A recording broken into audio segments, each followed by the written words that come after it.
Budget 2026, le gouvernement annonce qu'il faut aller chercher 40 à 50 milliards dans les poches des Français. Mais vous avez raison, restons là sans rien faire et sans rien dire, tout va bien dans le meilleur des mondes. Alors, première proposition du gouvernement, il faut taper sur les retraités. Ils ont dit les retraités sont des privilégiés. Vous avez bien entendu. Il y en a qui vont sauter de leur siège. Ils ont dit il faut arrêter d'augmenter les pensions de retraite, il faut même les diminuer. Non mais vous vous rendez compte? Je suis désolé de vous le dire. Hein. Moi je connais beaucoup de retraités, ils font qu'un seul repas par jour parce qu'ils sont dans une merde terrible. Alors me faire croire que les retraités c'est des milliardaires, faut peut-être arrêter de raconter des conneries. Et puis ceux qui gagnent bien leur vie à la retraite, c'est parce qu'ils ont travaillé avant. Donc on va quand même pas leur reprocher d'avoir travaillé pendant plus de 40 ans et aujourd'hui d'avoir des retraites. Mais c'est quoi ce délire là?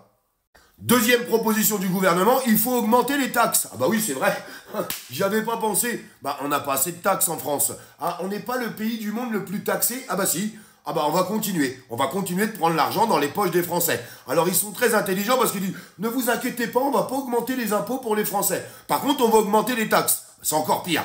Oui, c'est encore pire.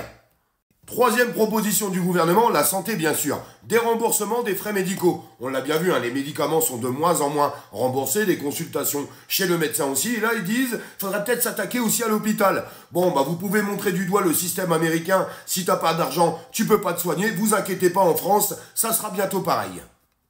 Et bien sûr, pour finir en beauté, ils expliquent qu'il faudrait une nouvelle réforme des retraites pour faire travailler les Français jusqu'à 70 ans. Mais tout va bien dans le meilleur des mondes. Par contre, j'ai pas entendu les économies que le gouvernement voudrait faire. Je sais pas, peut-être baisser les salaires des politiques, ça serait peut-être pas mal. Peut-être baisser aussi les salaires des députés, parce que ils se sont augmentés dernièrement. Ah mais par contre, ça va jamais dans l'autre sens. Donc il faut taper sur la tronche des Français, mais les politiques, on va jamais chercher d'argent. Peut-être sur les salaires des sénateurs aussi. Et puis, dans le même temps, on a donné combien à l'Union européenne cette année? 25 milliards d'euros. 25 milliards d'euros pour l'Union européenne. Mais vous avez raison, faut qu'on reste dans l'Europe, c'est super important l'Europe. Vive l'Europe! Non, non, vive le Frexit, excusez-moi. Et puis, il a fait quoi Macron? 3 milliards d'euros, c'est 8 derniers mois encore pour l'Ukraine. Putain, on est déjà à 30 milliards là. Rien que l'Union européenne, plus les chèques qu'il fait Emmanuel Macron à Zelensky, hein, son pote, ça fait déjà 30 milliards. Après, si on s'attaque un petit peu aux politiques, parce qu'ils sont grassement payés avec nos impôts, parce que c'est comme ça que ça se passe, on doit arriver déjà là dans les 40 milliards. Ah bah on cherchait combien? 40 milliards. Ça y est, on les a. Putain, on les a trouvés. Vous avez vu, les amis? On est quand même balèze. Hein. On est quand même bien plus fort que ces politiques. Hein. En 2 secondes, comme ça, en claquement de doigts, on a trouvé 40 milliards sortis de l'Union européenne. Et puis comme ça, ils vont peut-être arrêter de nous imposer leur délire, comme les ZFE, interdire les gens de pouvoir aller dans des centres-villes, interdire les gens de pouvoir aller travailler, hein, parce qu'il faut peut-être une piqûre de rappel. Ça serait important pour certaines personnes.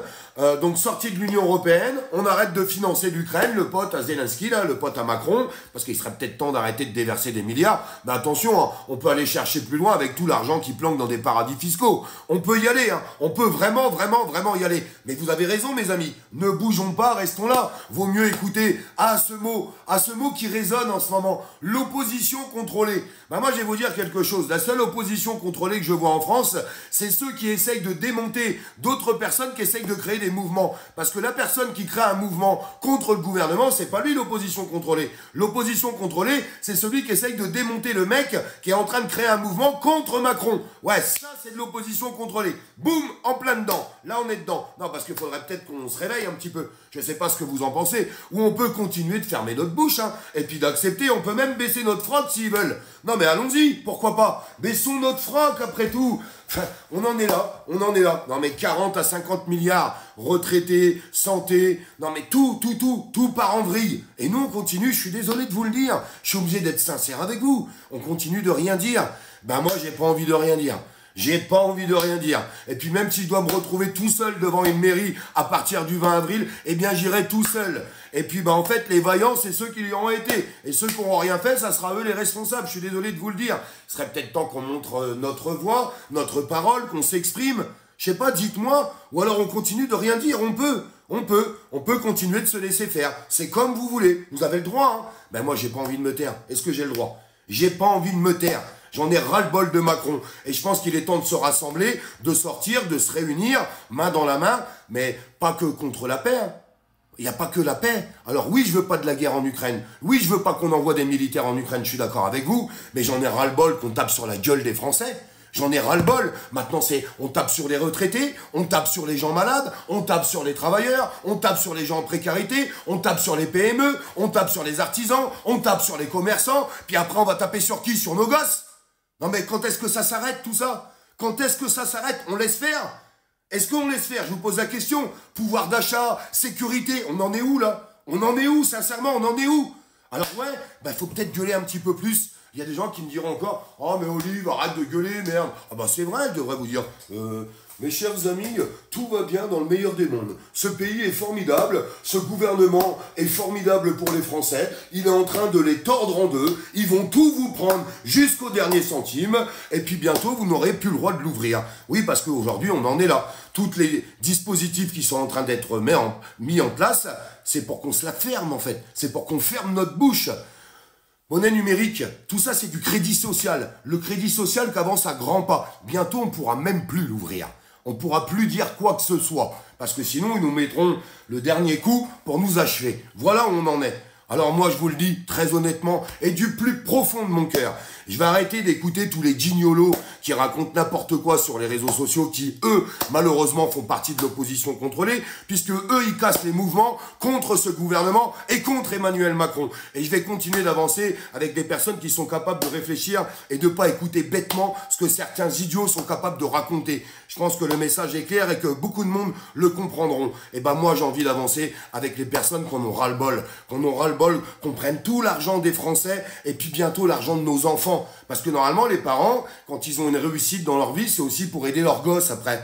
Comment voulez-vous que les parents aident leurs gosses aujourd'hui? C'est pas possible. On est même obligé d'aider nos parents et grands-parents. Voilà où on en est aujourd'hui. Voilà le système où on va aujourd'hui. Ça vous plaît? Je vous pose cette question, répondez-moi dans les commentaires. N'oubliez pas de me mettre un petit like, un petit partage, un petit abonnement pour tous ceux qui veulent avancer dans la bonne alignée des choses. Dans la bonne alignée, c'est important ce que je vous dis. Hein. Je vous jure que c'est important. Parce que moi, quand je me balade dans la rue, j'entends tout le monde qui me dit quoi? On en a marre, on n'en peut plus, on n'en peut plus. Et tout le monde me répète la même chose. Ouais, mais Olive, rien ne bouge. Hein, mais quand il y a des gens qui essayent de lancer des trucs pour que ça bouge, on essaye de les détruire en 4000 en inventant des mensonges plus gros que jamais. Je suis désolé de vous le dire. Je suis désolé. Plus c'est gros, plus ça passe. C'est mon grand-père qui disait ça. Mon grand-père, il me répète, mais il disait, tu sais, Olive, plus c'est gros, plus ça passe. Ben moi, je vais continuer d'avancer avec les personnes qui veulent faire bouger les choses dans ce pays et certainement pas les gens qui sont en train d'essayer de casser certains mouvements. Il y a des gens qui lancent pour le 20 avril, super. Il y a des gens qui essayent de lancer pour le 1er mai, super. Il y a des gens qui essayent de lancer contre des journées sans achat parce que ça leur fait perdre beaucoup d'argent, super. Il y a des gens qui essayent de lancer stop carte bleue parce qu'à chaque fois qu'on paye par carte bleue, bah en fait on enrichit les banques. Il y a plein de gens qui n'ont pas encore compris ça, alors qu'il suffit juste d'utiliser de l'argent liquide, d'aller à son distributeur et de tirer de l'argent. Vous voyez, la résistance, ça commence par là, la vraie résistance. Et la vraie résistance, c'est pas un mec qui va chier à la gueule de quelqu'un qui monte un mouvement. Moi, je vous le dis, que ça plaise ou que ça plaise pas, je m'en fous, moi. Je m'en fous complètement. Moi, ce que je veux, c'est qu'on avance, mais qu'on avance vraiment avec les bonnes personnes. Parce que j'en ai ras-le-bol. Ça fait des années qu'eux, ils avancent au gouvernement, et nous, on est complètement absents, et il se passe rien.